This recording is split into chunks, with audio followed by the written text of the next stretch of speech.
I'm going to open when you throw it to me, regardless of whatever you Mhm. say. That's right, Okay. Michelle. We'll follow up with, Whatever, we Michelle. whatever. I didn't need your help, Michelle, with that intro. Yeah.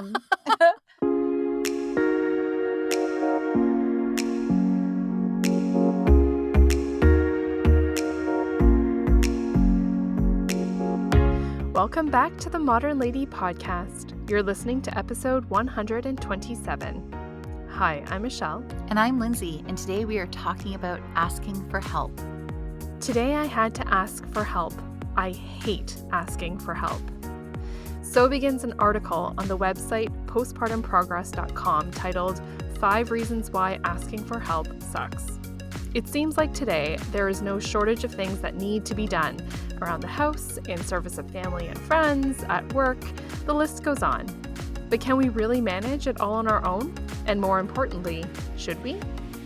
But first, the best way that you can support the Modern Lady podcast is by giving us a rating and review on whatever app you use to listen to podcasts. Your reviews, especially on iTunes, can really help others who might be interested find our podcast too. Your comments mean the world to us. This week's shout out goes to listener Kathleen at Your Biggest Cheerleader on Instagram, who shared one of her favorite episodes of The Modern Lady on her Insta stories and said, quote, "Following my opening and closing routines makes a world of difference in the tone set for the day. I've discussed this episode before, but if you're interested in learning more, check out at the Modern Lady podcast episode on opening and closing routines." End quote.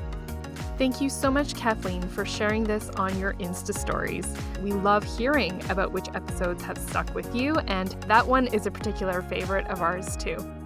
And if you would like to leave us a comment, you can do so on our website, www.themodernlady1950.wordpress.com, or you can leave us a comment on Facebook, Instagram, or YouTube, where you can find us at The Modern Lady Podcast.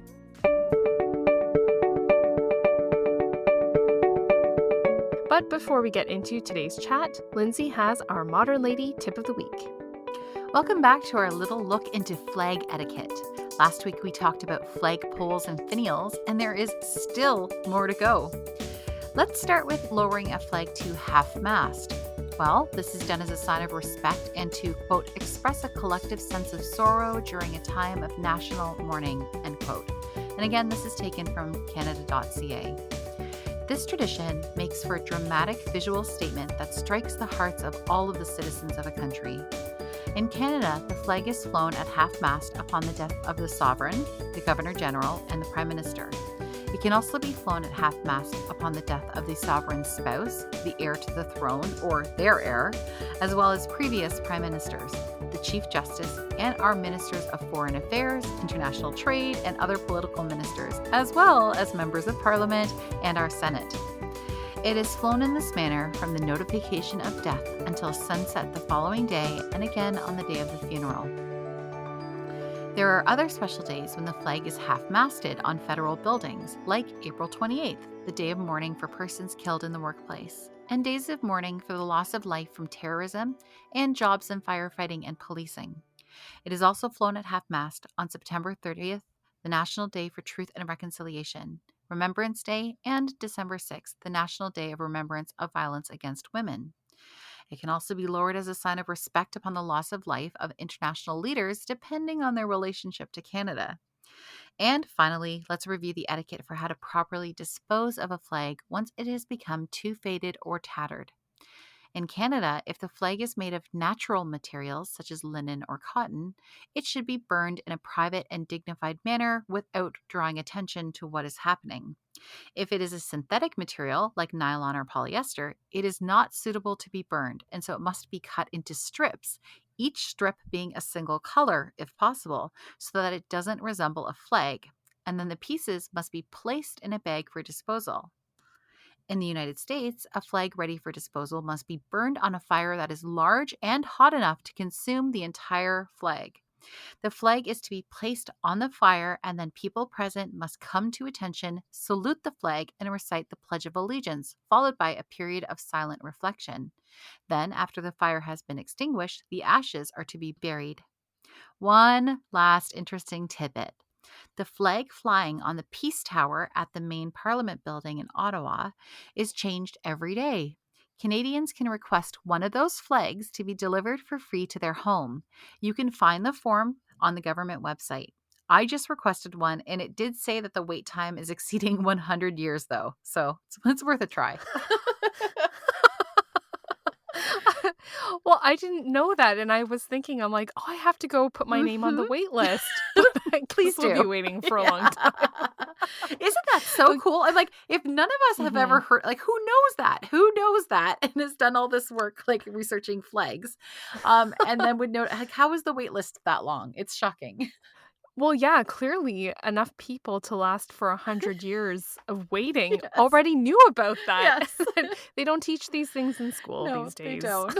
They don't teach any of this in school, right? Like, this has been, I don't know, this all Mhm. started on a whim, right? A little joke, you and I Yeah. joking about flag etiquette, and I have been blown away by the amount of information that we learned over these last 3 episodes. Mhm. Author and speaker and unofficial mentor of this podcast, Simon Sinek, once wrote, quote, "True strength is the courage to ask for help." End quote. It is true that being able to ask for help, or even admit the need for help, is a good thing to cultivate in our lives. But the question remains, why is it so hard to do? Right, Lindsay? Oh, and it still remains. I was hoping when we finally Yeah. were ready to record, we would be like, well, here's the answer. This is why it's so hard, and this is how you ask for help. But as you and I were having our pre recording chat, Mhm. we just kept going in circles. Like, we just, Yeah. kept uncovering different angles about this. And then at the same time, I'm getting flooded with awesome messages on my Instagram from our listeners who have their own thoughts about this. And yeah, so we don't feel like we're any further ahead than we were when we wrote, what, probably 8,000 words between us on this topic. Mhm. So it really, like, I guess ultimately, if this episode sounds like just two friends chatting, trying to figure it out, that is exactly what this is. Yeah, that statement has never been more true than in Yes. this episode. Yeah. It's like the onion of episodes, right? Like from Yeah. Shrek. Like so many layers. We just kept peeling back like each one and I know we were saying like there are so many different factors and so many like contingencies like well what if this is the case or what Yes. if that is the case and it did seem like certain factors would then even spiral into other factors to consider. So, you know what? It seems like such a simple thing, like what we were saying, like just ask for help. Yeah. But yeah, as we'll discuss in this episode, it's far more complicated than that. The question is, does it need to be? And and how do we start changing that? One of the first things I looked into because I wanted to see, are we ultimately more stressed than ever? Like, do we need more help? And it's really hard to think, yeah, of course we do when you look at any period of history, right? Like, Yeah. you can look at any period and think there's no way we're more stressed now. But turns out we are. So, according to the American Psychological Association, there has been a massive increase in stress in women over the last 5 years that are reporting stress. Now, what was really interesting is they also reported that stress is expressed and perceived differently by men and women. And it is also important to note that stress symptoms, whether they're physical or emotional, are more likely to be reported by women. Men still try Mm. to handle it all and don't speak about it. So we'll take that into consideration with some of their studies. But they did find that almost half of women, 49%, have reported that their stress levels have increased over the last 5 years versus 39% of men. Anyways, they did a ton of studies and it was actually making me feel more stress studying all about this. And I don't think this surprises anyone, but it just made me really step back and go, okay. So Mm. clearly everyone's really stressed and are people asking for help? And I think, why are they so stressed? I mean, I think all you have to do is scroll through our previous episodes, and we talk about that in little ways all the time, right? Social media, Mhm. comparison being the thief of joy, our inability to relax, disorder and chaos in societies and within our homes. But there is one thing that stands out, and I do think it's that we don't know how to, or we don't like asking for help or accepting help. That really does seem to be the biggest factor here. Mhm. Yeah, you're right, because there is a lot that we can do on our own, Yeah. right? To help. And that's what you're saying. Like we talk about those things all the time. Yeah. And that those are great skills to have. But it does seem to be a difference uh between maybe people like even in the past Mhm. in how they manage stress to Mhm. now is like the external factors happening outside of your own person and the Yeah. things that you can control. And you could be perfect and excellent at managing everything that you have direct control over in your life. But we're not an island, right? There are tons of different external factors and considerations and people happening all around us too that can contribute to how things are going in our lives. Yeah. Yeah. And so I think that it's very clear that we're stressed. I would still argue, are we more stressed than ever? You mentioned history. And so much of this was Mhm. me digging back into history because I do Yes. personally find it really hard to swallow the fact that we are so stressed now when you have to look at any other period of history. I mean, women have always worked nonstop, right? From sun up Mhm. until the minute they crawl into bed. And I wonder, honestly, if it's basically impossible and ultimately not really helpful to debate whether their work historically was harder in quotes, than the lives Mm. of women today and working moms and stay-at-home moms. We would just talk in circles. I know I'm obsessed with the farm videos. We talk about these all the time. Tudor Monastery Farm, Victorian Farm, Edwardian Farm, Wartime Mm. Farm. And whenever I watch Ruth Goodman, the historian, spending a year in each one of those circumstances doing women's work in quotes. I know I couldn't do Yeah. any of the things she's doing. Like it Right. is absolutely exhausting. So I'm just saying, like every time I dug further and further into history, I just kept asking myself, are we ever going to find the answer of like who had it harder, right? We're never really going to know that. So, looking into the history of homemaking is fascinating and exhaustive, and it's one of my favorite things.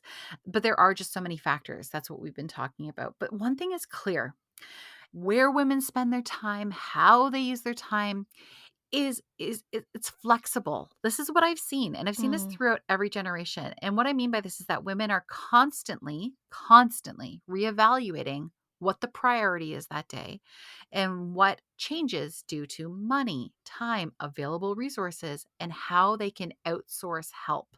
This is constant. This Mm. reevaluation, this being flexible daily to the patterns and rhythms of life and how a woman should respond to that. So that's not new at all. Mhm. Again, women are amazing creatures, and I'm Yeah. constantly amazed through every decade. Yeah. Yeah, in our unbiased opinion, Yes. women are fantastic. Yes. Um, yeah, and, as you were saying that, I'm wondering if work in this context, maybe it's not the same thing as stress. Like, Mm. maybe, in the past, because I know what you're saying, like, especially considering our modern conveniences with, Right. technology, Right. I think they certainly did physically work harder. Yeah. But do we have more stress? Like, Like maybe that a is different thing. Like yeah, emotional because and mental stress, right? Than physical stress. yeah. Yeah, because, in our, like, pre-recording conversation, we Mhm. were talking about, like, how standards would have been different even Right. too, right? Like, they would have, before the advent of media, Mhm. in particular social media, but you would have just learned from the other people in your life what was to be done. You just had to get this done, and this is the proper way to do it. Yeah. Um, let's use the example we were using the example of making your bed. Yeah. Uh, in the morning, you should make your bed. It's proper to make your bed. But we think make your bed, and all of a sudden we see like the beautiful Yes. beds of Instagram, which I know Beds of I love seeing Instagram. your beds on I know, Instagram. I do. I share a lot of bed photos. And they're beautiful. Um, but I think that we're talking, like, specifically, I like, know. magazines and adverts and stuff like that, right? All of a sudden, it's like, well, how many pillows should I have on my bed? Like, Yes. what order should they be arranged? Should I fluff them? They're not fluffy enough. Like, Yeah. what about does the palette match my wall color? Whereas before, the work is the same, is what I'm Yeah. trying to say. You're still making your bed, But there's not all that attached to it in the past as I think it would be now. So that could definitely be a contribution to rising stress levels that's kind of unique to our moment in history. Okay, so you make a really good point. And what I'm hearing is that it seems like the more knowledge we have, the more stressed out we get about things. And I came Mm, across that actually in when around the Victorian age, as our knowledge of germs and cleanliness increased, right? As there was more science mm, behind that, I actually learned that that really did increase the workload and the stress of the homemaker or whoever that they had hired because they really understood that a clean house and that proper nutrition, that these things prevented illness. And mm, right? And illness wasn't readily treated. There wasn't good medical care. Illness mhm, that far too often took the lives of their children and their family members, right? So as their knowledge massively increased, the demand for proper housekeeping among the lower classes too increased. And the thing hmm. is, the extra help available didn't increase. So our Right. workload increased, but it wasn't all of a sudden like all this extra help was available until the advent of better technology and machines and stuff like we have now. Another interesting thing I learned when I was looking at the history of homemaking is that it actually isn't new at all that some women would turn to convenience foods when they didn't have the time or money for fresh and homemade meals. We have maybe chicken nuggets today or every day in my house. And they had their own monotonous diets of bakery breads, not homemade. So, again, store bought bread, salted fish, and canned goods in the past. Our not so wealthy ancestors, which let's face it, were probably the ancestors of all of us, right? Who were just Mm, like your middle to lower middle class people, families. They also had to choose between clean clothes, clean dishes, a clean house, and well looked after children. This isn't new at all. I think mm, that that's actually was blowing my mind that they really also couldn't do it all, and they had to choose, especially because they didn't have the time-saving appliances that we had now. Like, washing the clothes was a whole day, right? From sun up until mhm, sundown, once a week. So they would have to then choose, okay, well, what am I not going to put my energy into on these other days? So I thought that that was fascinating too. We always think that we're the first ones who have to go, I have to drop the ball in this case. But no, families have been dropping the ball and having to prioritize on what they can do for far longer than we like to think. mhm. That's a really good point. And maybe the difference in that case is that nobody else really knew about it. Yes, that's right. Again, it comes So back to knowledge and social media. You're absolutely right. yeah, because I guess, like, if even today, like, does anyone else know if I didn't get to the laundry? I didn't today. I'll just say it on the podcast right here is because we were recording today, I didn't do laundry. Right, If I didn't just say that, would anyone else have known? right, And yet somehow I walk around thinking everyone knows. right. You and I were talking about this podcast that we've both been binging this week, Yeah. called Under the Influence by Joe Piazza. Okay, so we'll give a disclaimer. She uses colorful language.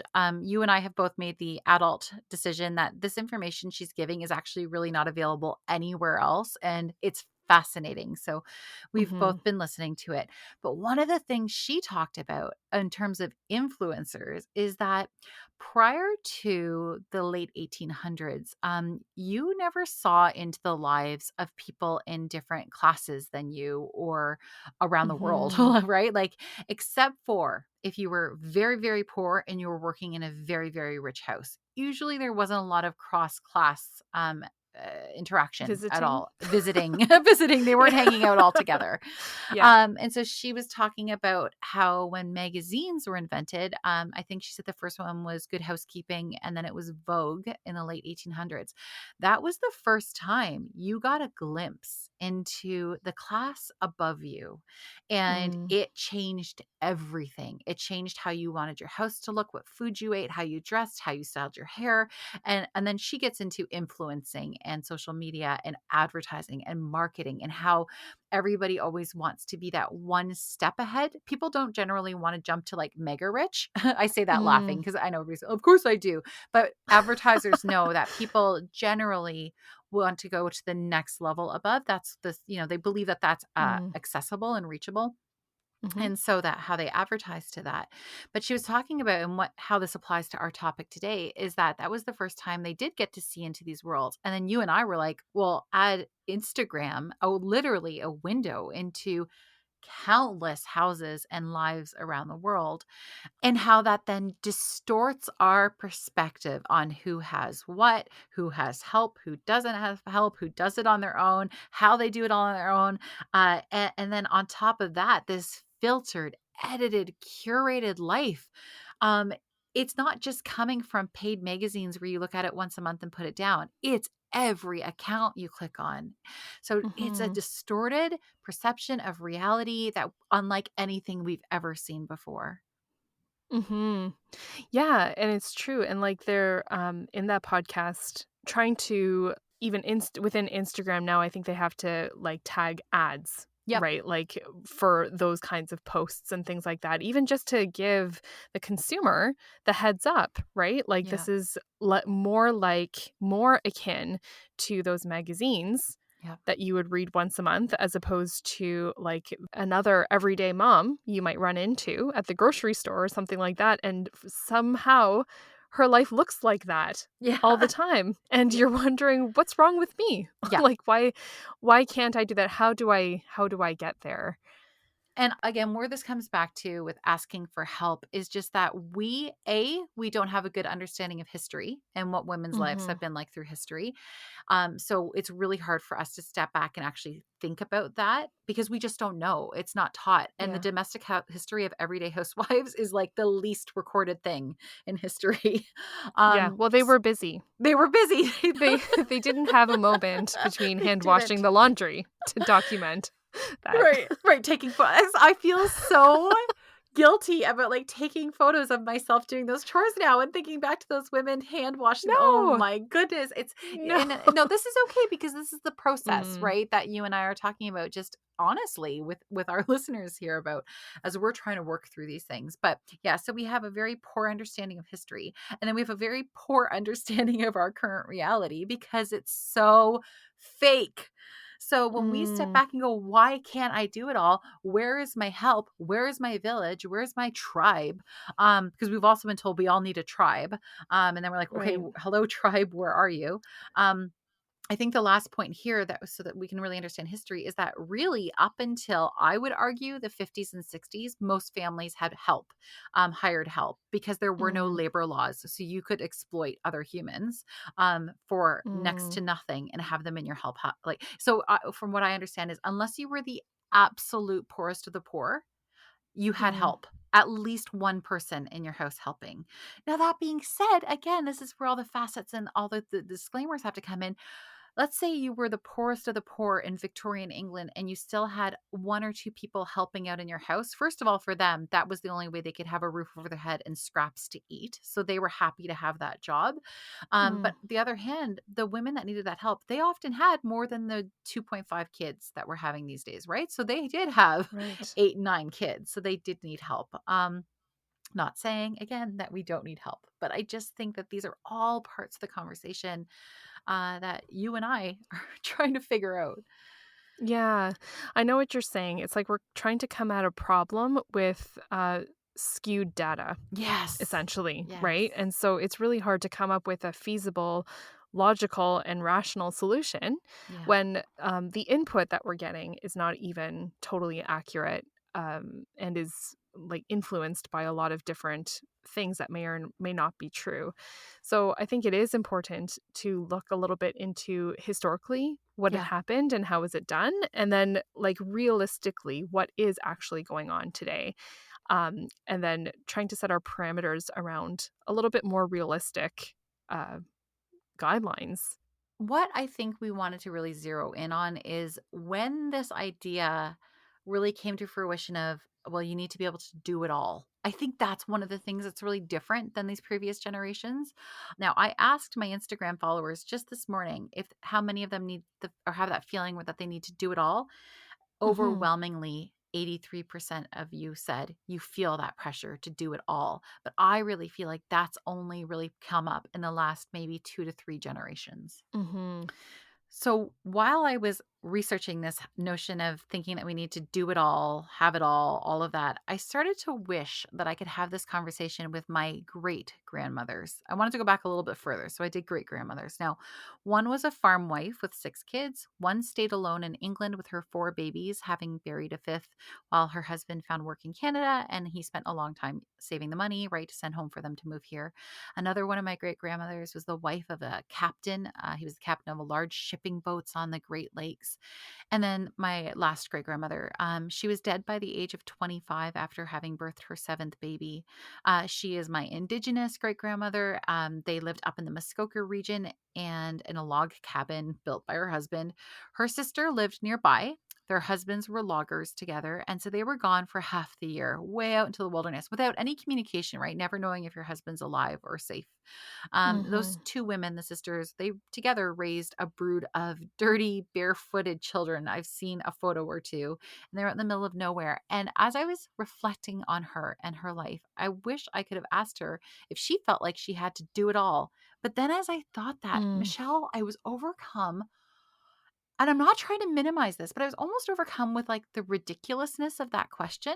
Because I think she'd just Mm. look up at me from whatever task she's doing. Filthy, right? This woman was filthy. To go, what the heck are you talking? I feel like I have to do Yeah. it all. It just seems so nonsensical. Like it almost seems like it's a Mhm. luxury to even have this discussion, to stop and think about it. Yeah. That is such an interesting point. I am just, like, visualizing that Hmm. conversation, the bewildered look. It's like, Yeah. "What do you Like mean, what? do I do it all?" Yeah. I wonder, though, if she'd look at you and say, "Yeah, of course I do." Yeah. I'm But trying to her stay alive definition. here. Yeah. She's like, "Who else is going to do Yeah. any of this?" But her all is different from our all. Yeah. Like, maybe sometimes our what we consider essential or necessary, Mm, and so we would kind of group into that all, right. right? Would be nowhere even on her radar. That's right. Feel Right. like or, like, even decorating, Yeah, like, so we're having a doing it to perfectly ourselves decorated your sometimes. house. Yes. Yeah, it's like, can I do it all? In today's context, Yeah, having a very well decorated, put together, curated house is right, part of the all. right. Um, to her, it probably would not be all. That's right, like a 45-minute nighttime evening skin routine, right? Like, Yeah. I don't know if I can fit that in. Yeah. It's like she'd be like, "What?" It's And like then we were talking too about your grandmother and her yeah. tight family, right? Because then we started going, "Okay, is it a cultural thing to have family and friends nearby? Is it tight families? Was it the size of families? Is it because the families were so much larger, and then as families got smaller that we had to start looking for friends to help or, like, paying for help?" Like, and I think your family is really interesting because there's, like, a cultural connection there too. Mhm. Mhm. Yeah, my grandma, my maternal grandparents are from Macau. And like my mother was born there and they immigrated when she was very young.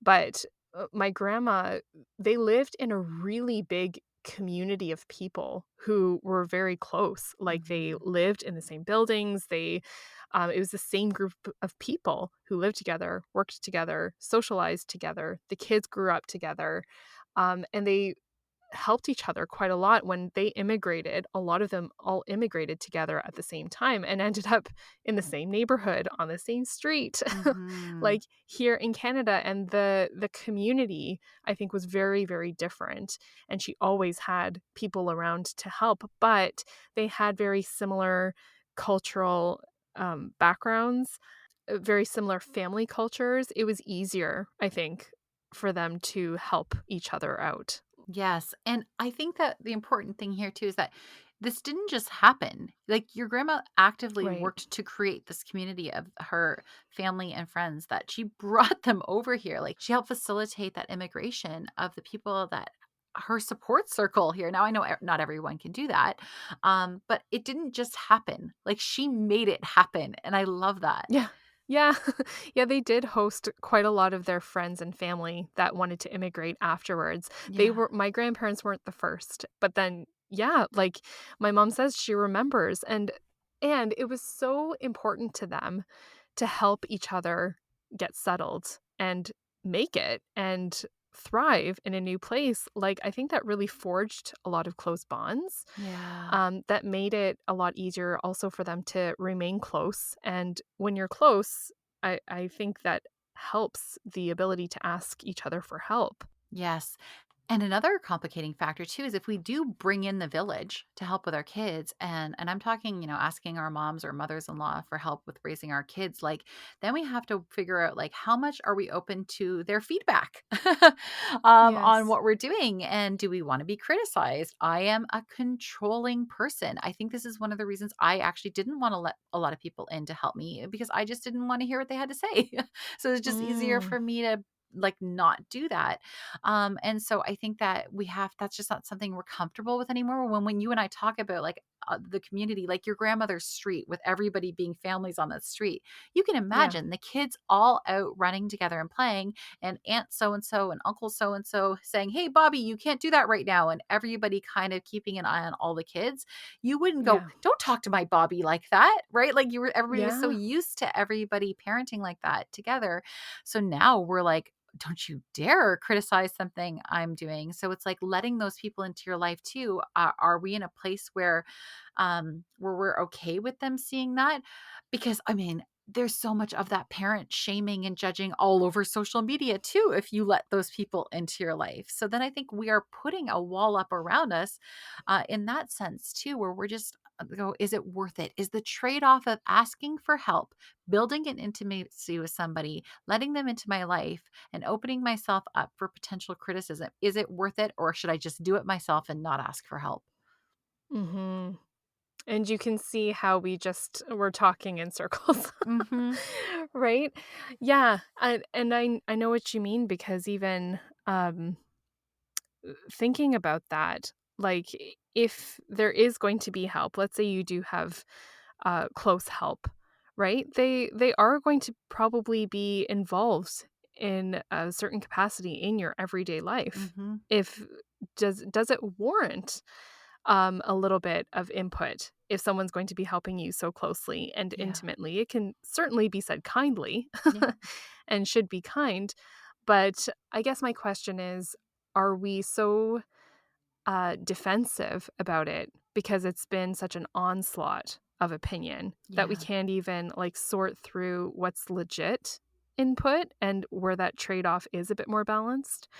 Like, yeah, I totally understand if as anecdotally, like if my mom is going to be here helping me a lot with the Mhm. kids, does she then have a say a little Yeah. bit Yeah. on things that she may notice around the house?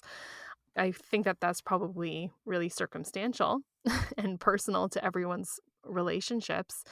But it's not out of the question in my mind, though. Like, it's a reasonable question to consider.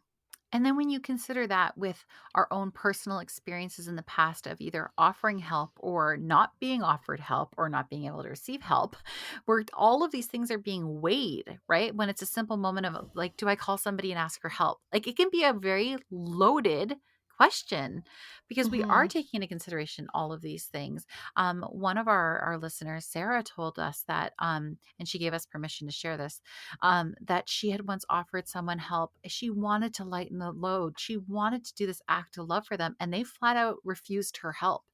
And that really hurt her. And it did cause her to step back and say, okay, is this about me? Like, is this hurting my own pride?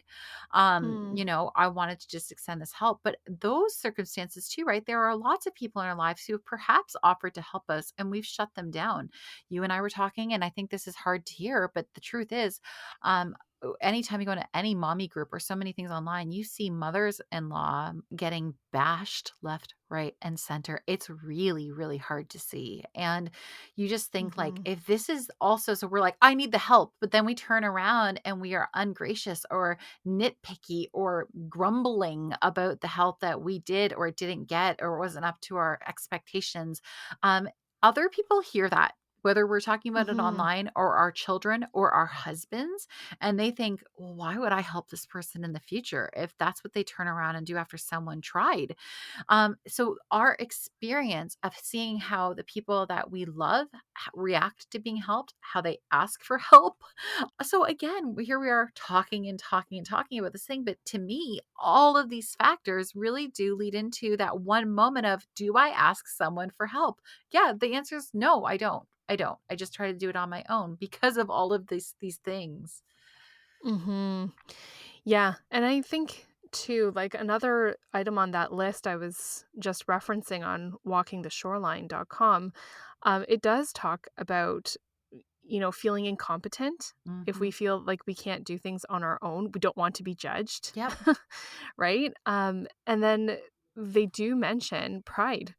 Like, Yeah. yeah, and I was like, "Oh, yeah, that probably is a much bigger factor than we're aware of, when we're considering needing help or reaching out for help, whether we want to or not."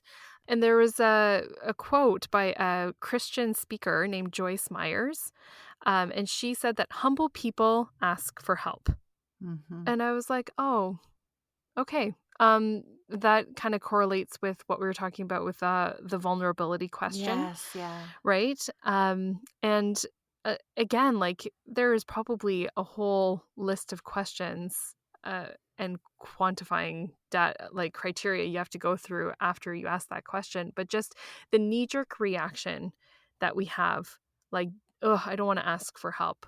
Yeah. Well, why? Because I wonder if Yes. sometimes more often than not, whatever it is will be rooted somewhere in pride. Yeah. I don't want their opinions. I don't want them to have a say in how I want to do things. Yeah. Um, yeah, just all these different considerations. So I wonder if even it could be a good first step to try to consider your need for help and why you might even be feeling hesitant to ask for it. um, if it's not a lack of help that's available to you, perhaps it's one of the issues surrounding pride that could be um, like holding us back. Yes, and I think one of the things with pride is that we've often gotten the response of, "Well, you did this to yourself." And what I think is so fascinating, again, all we have to do is step outside of the present day and look at history, is I'm sure that's what was hurled at the women in the 70s when they left the house and started to work. "Well, you did this to yourself. You better learn how to balance taking care of those kids and working because you chose that." But what I find really interesting is that's hurled back a lot on like homeschool moms or the moms who have 8, 9 Uh-huh. kids, right? And then have chosen to stay home. Well, you Hmm. did this to yourself. How helpful is that to any woman who's made any decision, right? And so we have to Yeah. make sure that we aren't the person doing that. But just that idea of constantly going, you're not worthy of help because of this, whatever. I read a quote from nerdycreator.com Hmm. that says, receiving is a part of life. It has nothing to do with worthiness. And again, this comes back to the, yeah, Oh. being vulnerable isn't a sign of weakness. Yeah, that we need to learn to be good at receiving.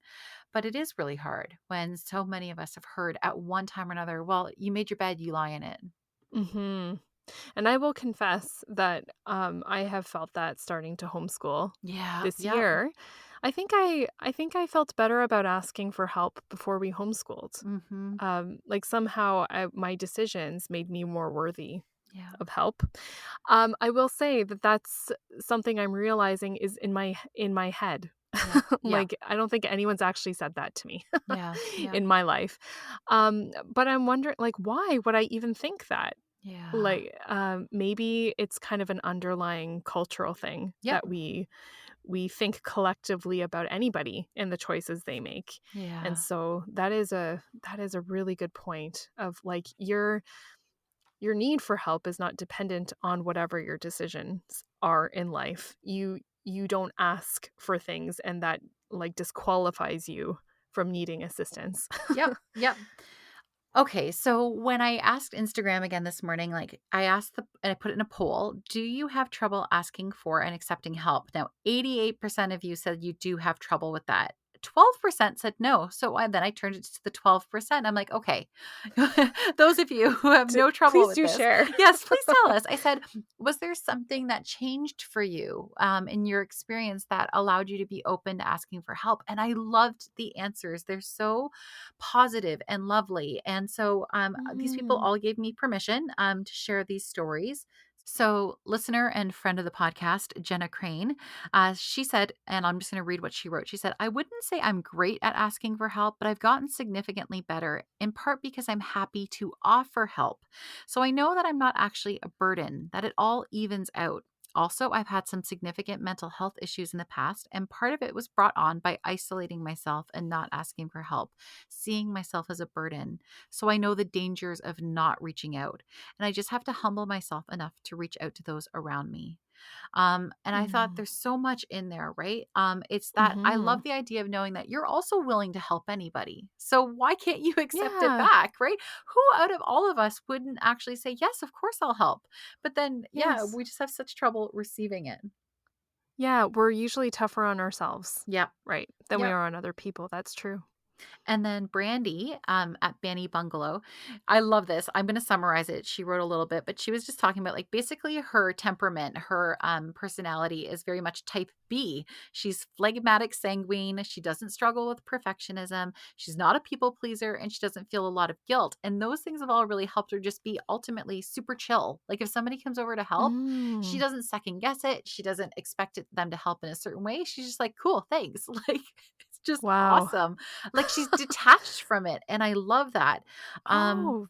she goes on to talk about, the multi-generational communities that our previous ancestors have had, and how, we all dream of that. Now, they have made the decision, her and her husband, and they recently moved to a small rural town, and they're building that community for themselves there.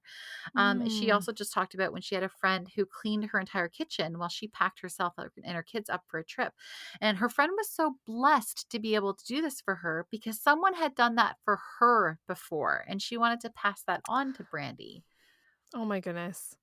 That's all really beautiful. It is. Like, And then you and I I came love up with a hearing about quote, that. right? We were like, okay, so there's people say like hurt Yeah. people, Oh, and then yes. healed people heal people. And then we wanted to Mhm. add, it seems like helped people help people. That's right. And we're just saying it meant we'll put it in the merch shop, Yep. okay? A new poster for your wall. I'll have the original quote and then our edition on the Yeah. bottom. Helped people help people. Yeah, but do you know what really stood out for Mhm. me in her comment, though, which I think is such a good point, is she used the word detached, Yeah. or you used the I word used the word detached to detached, but that's describe what she it. seems like. Okay. Yeah, yeah. Yeah, and I think that that's a huge key to being able to ask for help in so many of the things we discussed in the first part Mm. of the episode is to be able to detach from what? From our All of it. standards of perfection? Yes, Yeah, the from history. the criticism, Yes. like The all of expectation of that. how someone can help according to our standards, all of it, like, just detach from all of it. Yeah, and then just see what is. See what it is. See what comes of it. I think that's awesome. And then Jenna Gernon, who I really do think is an unofficial part of this podcast. We talk about her a lot. She Yes. shared that, and I'll just read what she said. She said, I think I realized that I needed to be this way during my pregnancies, which were very difficult morning sickness wise. I needed help. And then I remember a time when I was asked to help a friend deal with an urgent situation, and I felt so honored to be asked. She goes, these two experiences quickly made me realize that people like helping when they're available. And I just have great friends who set an example by offering a tangible line like, can I take your kids to the park while you rest or get some things done at home? So Mm. then she just goes on. She talks about when she suffered a miscarriage, and she talks about the power of being prayed for. And that stopped me in my tracks because it's such a reminder for us as Christian women that that's also a way we can help if we can't physically be there. You and I were talking about how when I've been sick or you've been sick or something's going on, you're like, can I bring you food? Or I'm like, can I help your kids or whatever? Mhm. But when we say to each other, I'm offering our rosary for you tonight, like I could cry even saying that right now. That's such a Mhm. lovely way to help someone else. If there's nothing else we can do, say that you're going to pray for them and then actually pray for them. Yeah. Yeah, you're right. Like offering prayer for someone else, it's so good because God is so good and he Yes. operates on so many different levels, right? If you're Yeah. praying for help for another person, God will take that in however and however many Yeah. ways that that person needs. Like, and it may surpass even the physical help that is available to a person in need, right? You could pray for that person to be helped, and then they'll send like it could mean like physical, tangible help Yeah. in the form of another person or a meal or something like that, or it could mean like just simply praying for the grace to persevere through Yes. something that's Yes. challenging. or praying for perspective, understanding, insight as to what's going on, what's going to help me through this thing. Like prayer, yeah, we talk about this all the time in the podcast too, but prayer is so powerful because it's directed to, like, we think we want to help. Yeah, Like, yes. imagine how much more he wants to help. Like, God Yes. wants to help too, and that's why prayer is so important. And then we got another message from Carla, and Carla wrote, I remember being a new mom and wife when my husband got deployed. I wanted to do it all alone and be brave, but one day I got a migraine. I had to admit I needed help. I couldn't take care of my 3-month-old. I asked my friend to help watch and feed the baby while I took medication and slept. After that, it was like ripping off a band aid. I was able to ask for help so I didn't drown. When my husband was finally out of the military, we were finally able to move back and closer to family. I'm able to ask, but I give myself limits so I don't take advantage. And then she just finishes by saying, we aren't meant to do it all alone. But what jumped out at me was the whole, it was like ripping off a band aid, right? It's like, just start. Mhm. If you're not used to asking for help at all, I love that image because it does feel like that sometimes. Yeah. Yeah, and you can think in your head, like, "I'm just gonna ask so and so for help," but it like, picking up the phone, Mm-hmm. there is like a like a struggle there, like, to go Yeah. from point A to point B, and so I like that terminology too. It's almost like, you have to practice this too, like, Yeah. and it will get easier with practice. And speaking of that, a woman named Karen also messaged me, and I love hers because sometimes I feel like I have a tendency to complicate things, like this entire rambling episode of you and I just going in circles talking about this. Yes. And Karen wrote, and I love this because she just said, I found I just needed to train myself to pause for a second and then answer, yes, thank you. And it became Mm. easier.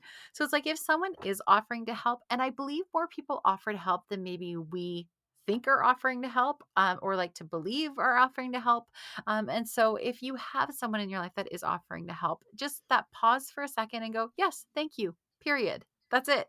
It can Mhm. be. It's not always that simple, but it can be that simple. Mhm. Yeah, I love that. It's so simple, right? Yeah. It seems so simple. And I was thinking too, like, how great it would be to let our kids see something like that on such a Yes. regular basis and really model for them how simple asking for help could be.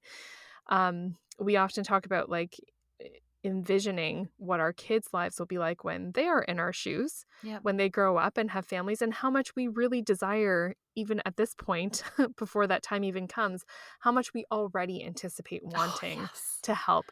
And not only that, but wanting them to have the kind of self assuredness and confidence and know how to just acknowledge they need help Yep.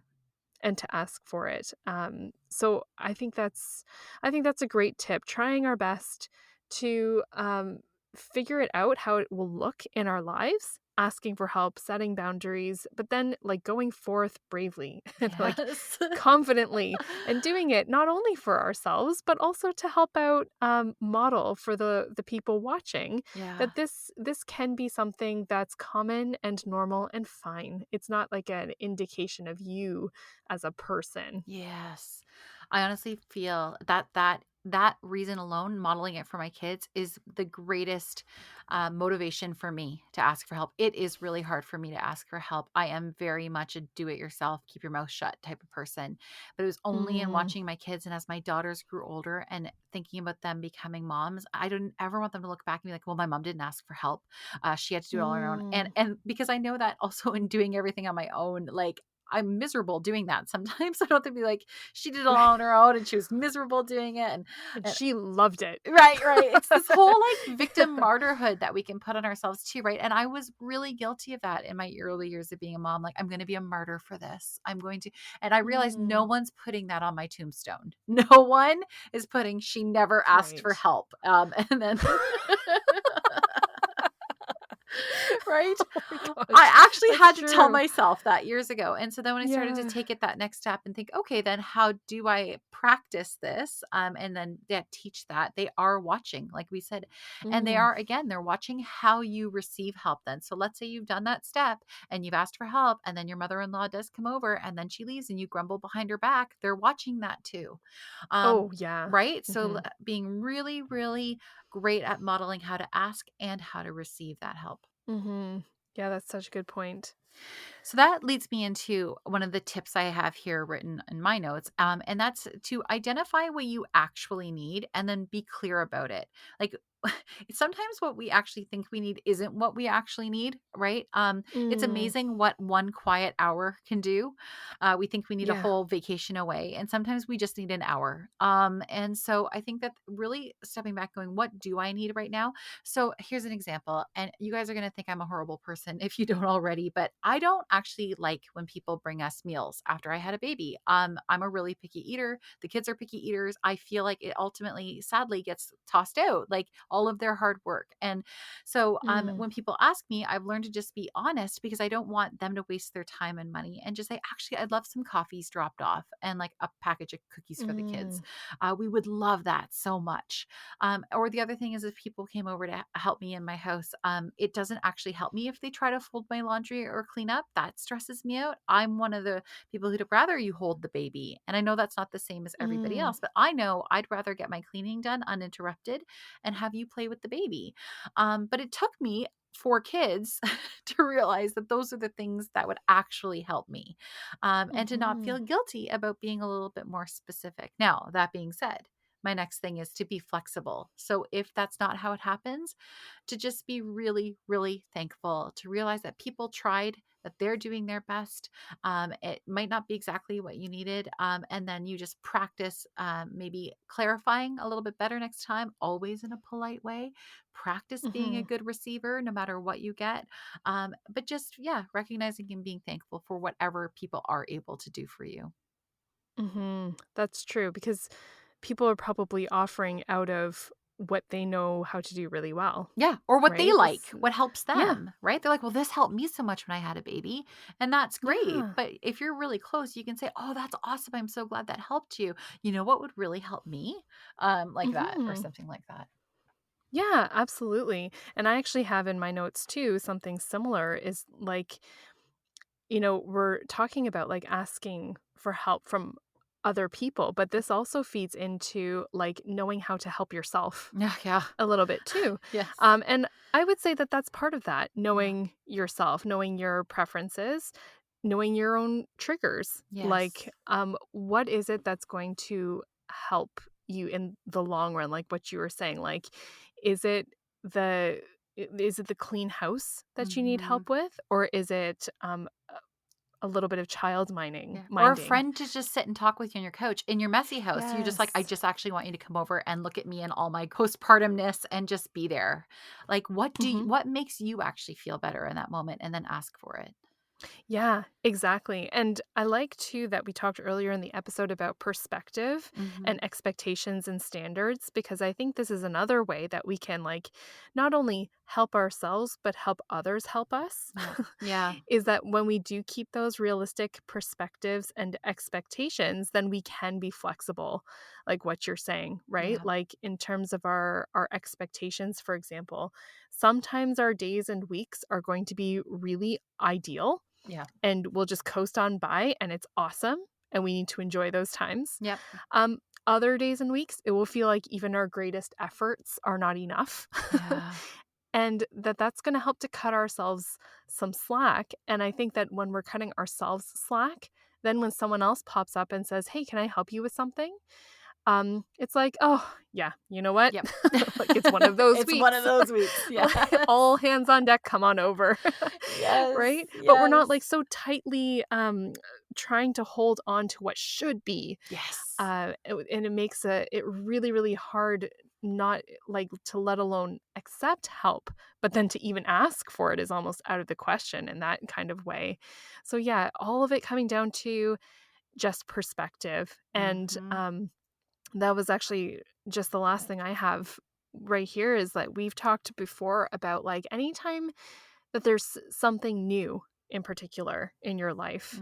Mhm. And it could be like a new baby. It could be even just trying to adopt a new fitness routine, Mhm. or you started homeschooling, or you want to up your chores, or you have a big decluttering plan on your list you want to do in the house, to have the perspective that this new thing is going to take some time to learn. So there are other areas that are going to start lacking a little bit, and that's natural, and either you can ask for help to maintain those levels, or you can just have the perspective that you'll pick up again when you can. Yeah. um, but just I think all of this is just the acknowledgement that, once again, to bring it right back to the beginning, that, it's very difficult, if not impossible, to do it all. Yeah. And you probably can't.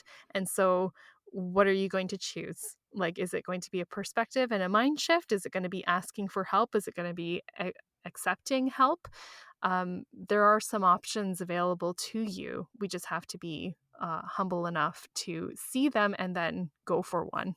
Yeah, and to be clear about it. And I want to talk. Oh, so we addressed mothers-in-law and our mothers, but I think the other person that sometimes is like a silent victim and all this is our husbands, our very sweet Mm, husbands, who sometimes really get lost in the middle of all this, and we expect that they just know.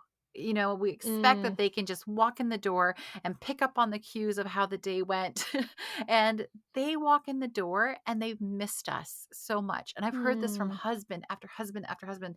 They aren't walking in thinking about all the things that could have happened that day. They just want to see us and the kids. And if we, I don't, I'm really against the idea of like playing mind games with our husbands and like trying to make them mm, guess at what they need to do to help us, and then holding them to an unattainable standard of what they should be doing for us too. So I just wanted to say that to you. Be gracious with your husband. I really believe almost every husband out there really does want to help, because frankly, it makes their life easier if, mm. if you're in a better That's mood. true. So they want to help. They just honestly, they don't think like we do. They don't know where to start.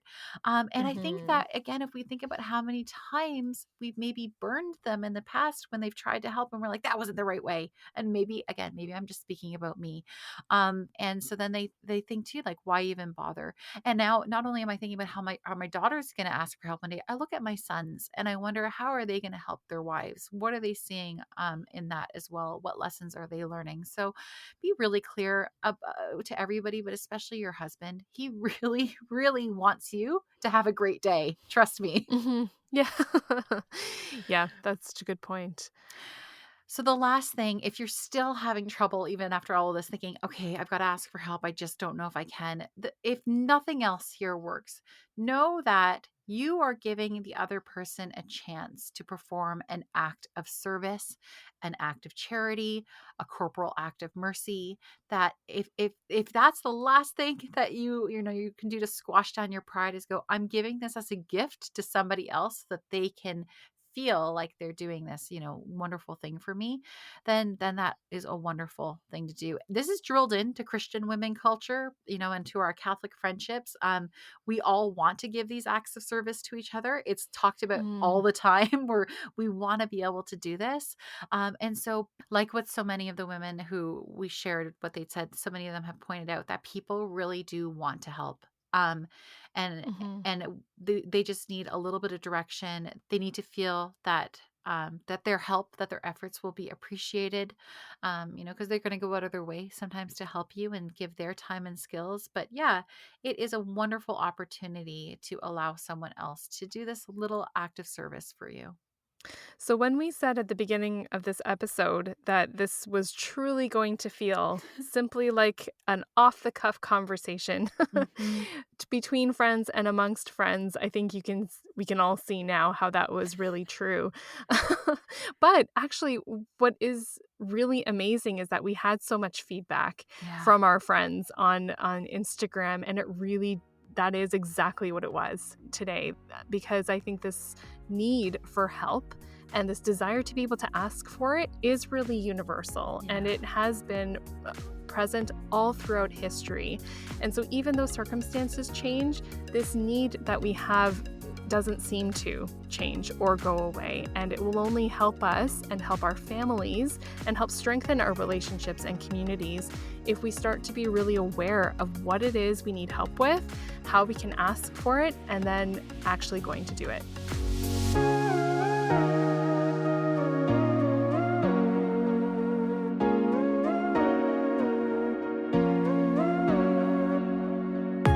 Okay, it's time for our What We're Loving This Week segment of the show. So, Lindsay, what have you been loving this week? I'm just realizing how emotional this is, just piggybacking off of our emotional episode. They kind of go hand in hand. So I'm going to share this Instagram account. It's not going to be news to you, Michelle. And I think a lot of our Mm. listeners have probably come across it as well. But I just can't get over how incredible the work of artist Jess over at Salt and Gold Collection on Instagram is. Mm. So if her name isn't Mhm. familiar to you right off the bat, I think that everyone listening will have seen at least one of her creations over the last 2 months. So back in February, Jess shared the first of her Jesus foot washing series, and she burst onto the scene with a bang. If you haven't seen her work, they're beautiful illustrations that depict Jesus washing the feet of different people you might not expect, people you might not like, people you might not have considered that Jesus would wash the feet of. Now, Jess is in Mhm. Australia, but her first creation, after a Valentine's Day one she did, was perfectly timed during the truck convoy mandate protests here in Ottawa. Her image stopped me and tens of thousands of people in their tracks. Now, the first person on the stool having their feet washed by Jesus is a person with a no vax mandates protest sign. But then you swipe and you see the next person on the Mm. stool has a pro vax sign. And then finally you swipe again and you see a police officer hunched over, head in hands, looking exhausted and distraught, tired and conflicted by their work at these protests. And my goodness, it took my breath away.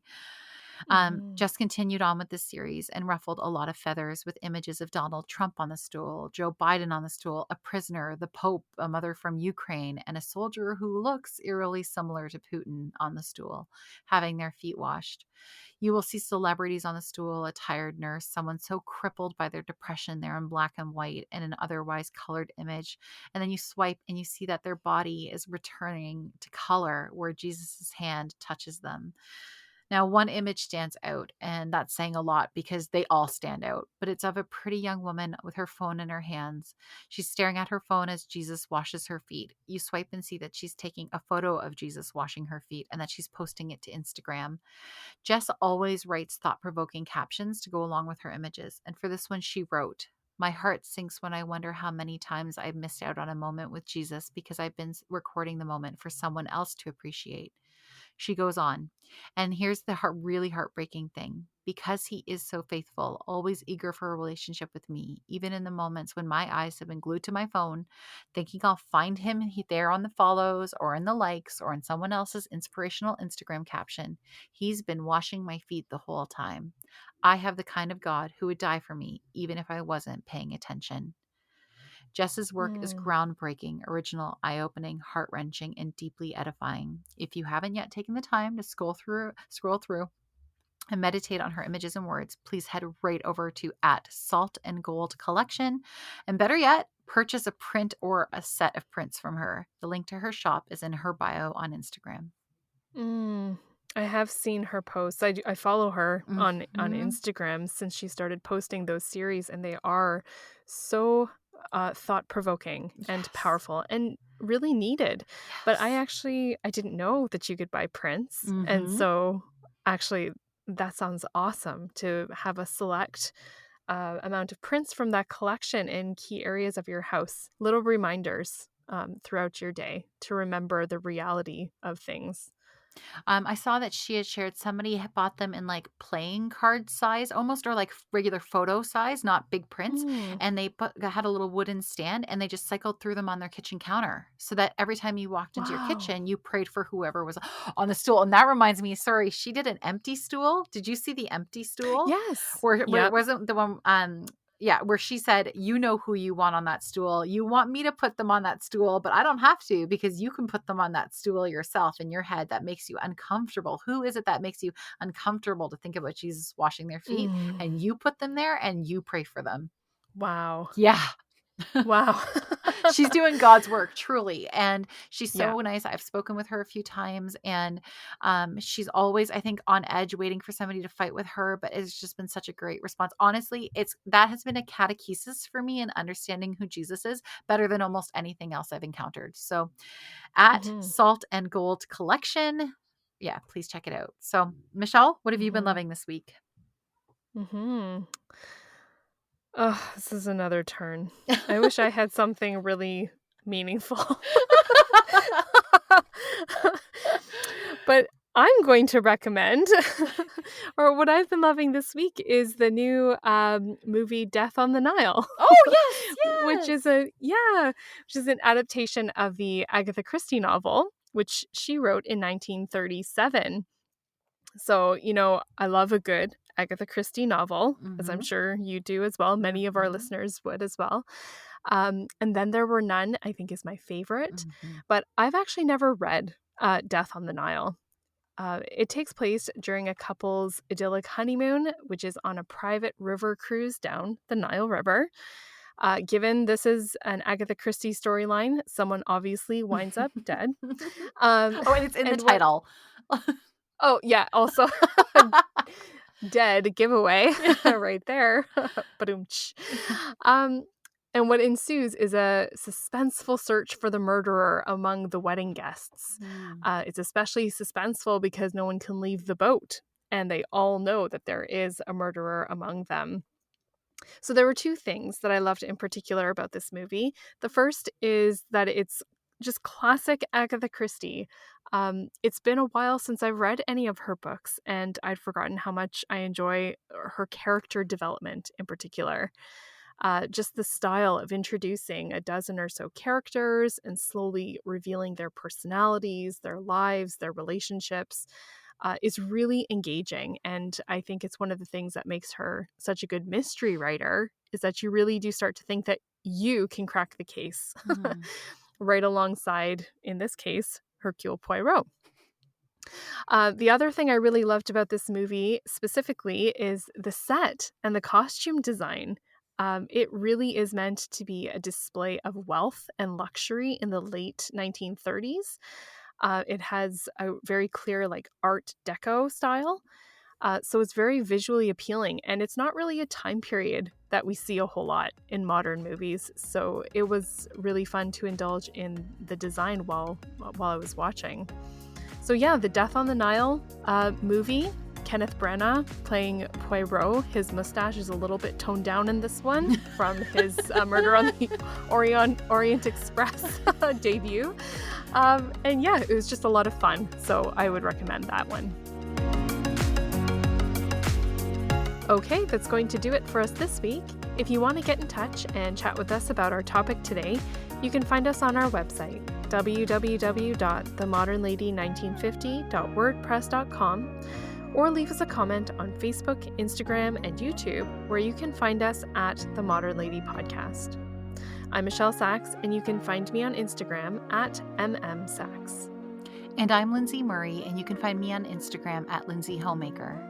Thank you so much for listening. Have a great week, and we will see you next time.